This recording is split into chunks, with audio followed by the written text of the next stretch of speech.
Cobra Axis and Allies here. Today I have got the next nation that we will be showcasing for my Global 1914 game, and this is America. And you can see I do have Mexico set up just to kind of show you how they will be interacting diplomatic-wise, because Mexico is probably the biggest power that America has to worry about on the continent if things do get hot between them. So first up, as you can see, we've got America. Now, again, this will just be a kind of quick overview, just going over what you'll be doing as America, some of the information about them, and how you'll be using them, but it will be shorter in the sense of turn one, America won't be doing much. They're pretty much sitting out the war until they get dragged into it, whether it be by some German intervention in Mexico or them actually declaring war in 1917. But other than that, they are neutral, and other than just some little small tips and tricks with them, this video won't be that long.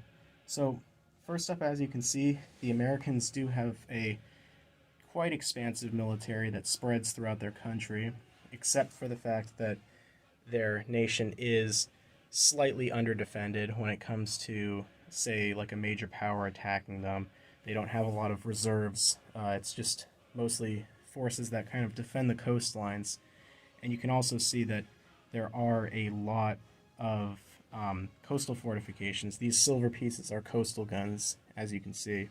America does, though, have some good things that are good assets that they are given in the beginning of the game that can help them kind of get a head start when it comes to preparing for the war and defending their borders.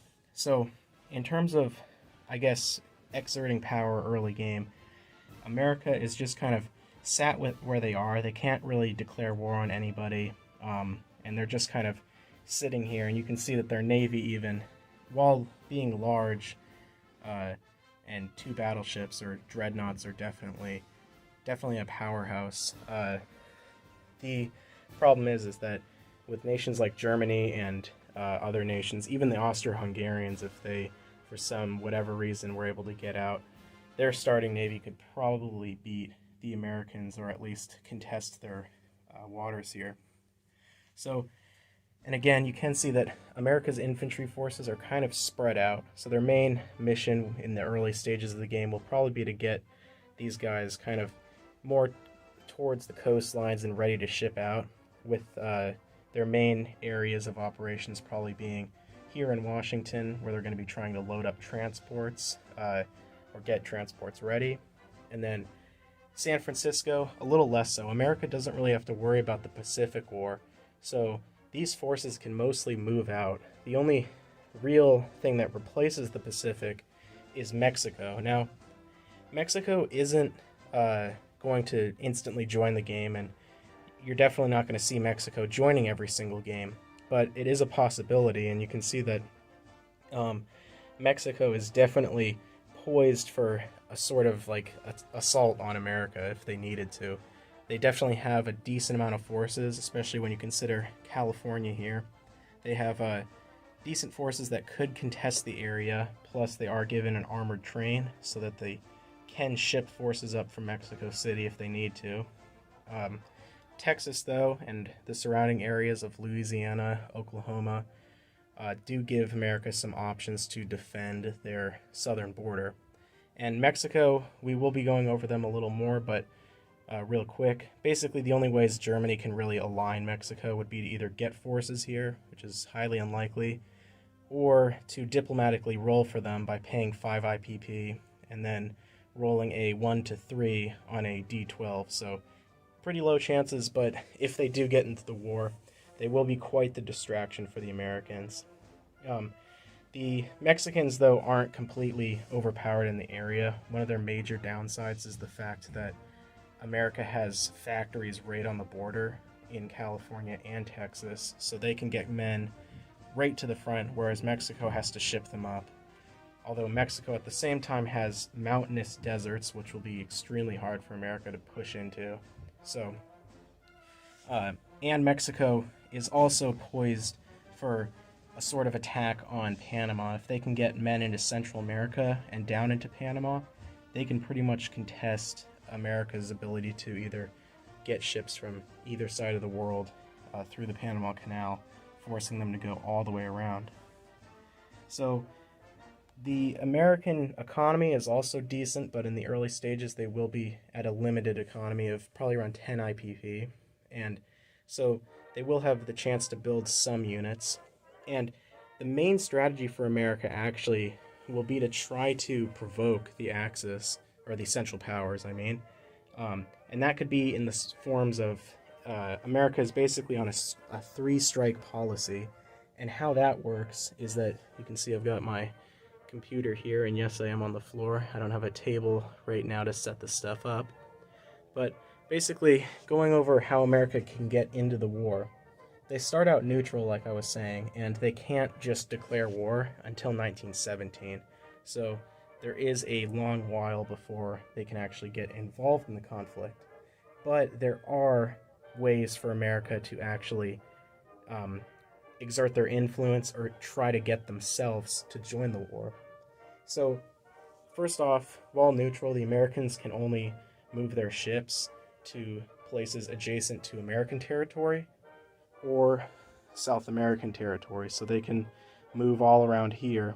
So that's a decent thing. It's different from most Axis and Allies games, so they can kind of patrol South American waters. And that'll lead into one of the ways that America can try to trick the Central Powers into getting them into the war. So first off, America has, right there, a three-strike policy. And this is something I've kind of used from Line in the Trenches rule set. So basically how this works is that America can declare war before 1917 if three of these policies have been broken before 1917. So, if the Central Powers comes down here and lands in Chile, then America will have a strike, because Chile won't be, belligerent to America specifically if this were to happen, but it definitely is a major concern for America, considering Chile's navy and having a hostile nation down here. And Chile being aligned is kind of decent possibility because of the German East Asian Squadron, which could sail from Asia to Chile. So that's one strike for the American three-strike policy. The next one is that if the Central Powers declare war on a South American or Latin American nation, so this kind of goes into if Germany was sailing around in the Pacific and they decided to, say, invade Brazil, or let's say Argentina. Argentina has random events that can get them to join the British. So let's say Germany tries to attack, and maybe they have Chile to attack. Then this declaration of war and or attack will be basically a strike on the list. So that's another way that America can join the war. There are some random events, though, that will not help America. So I know there's one that will align Venezuela to Germany. There's another one that will align the Dominican Republic to Germany. And those ones have stipulations basically saying that it does not count towards the American neutrality policy, basically representing those nations' kind of their willingness to, and self-determination to go off and fight instead of being kind of coaxed by the Central Powers. So another one is if Germany declares unrestricted submarine warfare. That's basically a bonus to German submarines and convoy raiding around Europe, which, based on how many convoy lines there are, especially if they can get some guys down here to Africa,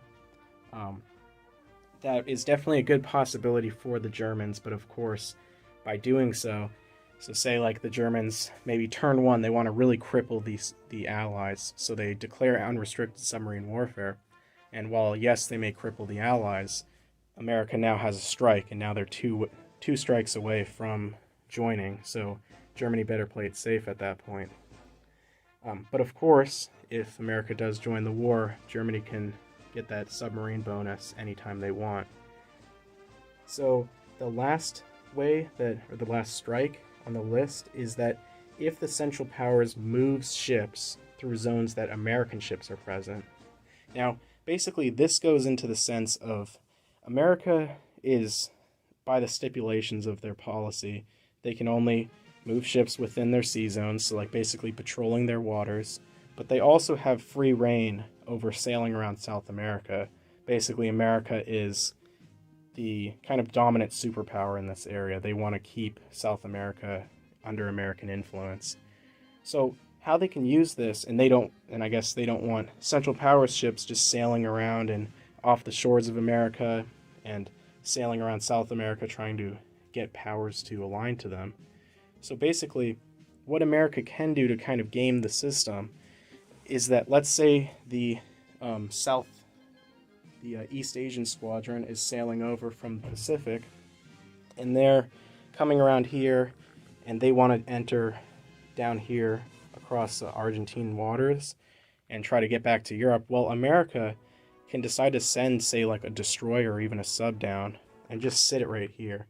So, while yes, the Germans can pass through there, that's kind of basically taken as a threat to America or American intentions in South America, and that is now a strike on the list. So another way that America could game the system is by, say, Germany maybe wants to align Chile. Well, if America maybe moves a ship into each of these 3 sea zones, which 3 ships, while neutral, isn't that big of a deal for America. Well, now, Germany, let's say they are really intent on taking Chile, then they're going to have to move into a sea zone, so that's a strike.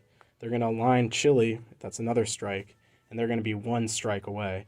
So let's say that ship is there. If they want to move out, well, if there's still an American ship, then they're stuck there. So especially if, say, they're here, and you've got that American ship here, the one here could move to here, and now you've got the German Navy trapped here. So if they break out, America will declare war on them.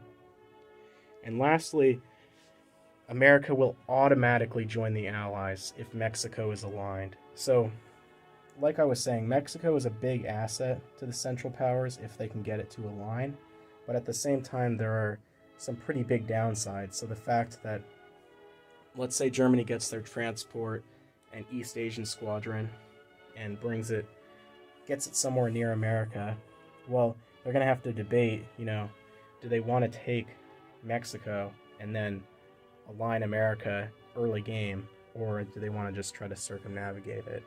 So that's definitely a big thing that the Central Powers has to worry about. And then at the same time, do they want to risk trying to align Mexico diplomatically while America is now later game bulked up and prepared to fight Mexico? So that's definitely a big thing that they have to think about. And also, again, the fact that America can, once they declare war on the Central Powers, they become, geared up for war and almost belligerent at that point. So at that point, America can, if they feel like it, preemptively invade Mexico. They can come down here and just start colonizing places if they feel their need to. So at that point, America will become more belligerent in that sense when they declare war. So that's definitely a big thing to think about with America. The Americans also have a special ability, which is called Industrial Powerhouse, and basically what that means is all of these shipyards and factories, which can produce 5 units apiece, are all bulked up by an extra one. So, say this down here in Louisiana, technically they would only be able to build 5 ships and 5 land units other than infantry, but with the increased production or industrial powerhouse, they would basically be able to build 6 ships and 6 land units. So, considering all the American factories, that's definitely a pretty big bonus. So, then some of the national objectives for America include freedom of the seas, so that's 2 IPCs, while at war, when the Central Powers don't have any submarines on the board. So that kind of inspires America to get anti-submarine operations going. There's self-determination, so that's 2 IPCs if the Allies control basically any of the Balkan territories over here. And then national prestige. So that's one IPC, the first time that America liberates a European land zone from the Central Powers. Now, another big thing about America is that they can be really changed up if you decide to play the Civil War rule that I have created for this game, and I will be covering that and the Confederacy in a separate video coming up soon. And then lastly, I guess what we'll go over is just the Americans' small influence in the Pacific. This includes having militia on American Samoa, they're kind of stuck there, Hawaii, and then finally the Philippines, which is decently bulked up. You can see that the Philippines does have a lot of land zones and a small fleet to protect it. And the Americans will definitely want to keep forces here and maybe garrison it, because there are a lot of random events that can inspire revolts in the Philippines. So that will definitely be something that the Americans might have to watch out for.